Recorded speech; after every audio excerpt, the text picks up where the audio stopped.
Kegiatan belajar mengajar di SD Negeri 4 Melaya Kabupaten Jembrana tidak bisa berlangsung normal lantaran atap gedung sekolah rusak parah akibat jebol di beberapa titik.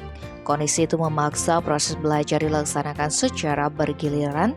Kepala SD Negeri 4 Melaya Siluh Putu Ekawati Senin 8 Agustus mengatakan, kerusakan tersebut sudah terjadi sejak tahun 2018, bahkan makin parah tahun ajaran 2022 hingga 2023. Awalnya beberapa atap bocor hingga akhirnya jebol.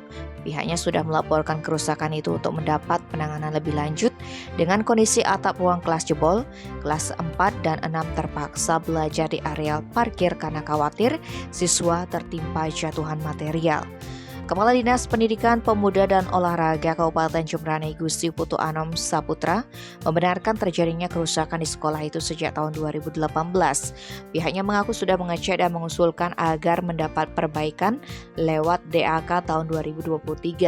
Sebab pembangunan di sektor pendidikan sumber anggaran bisa melalui DAK dan APBD.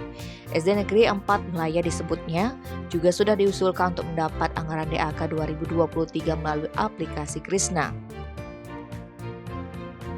Tim Bali Express melaporkan.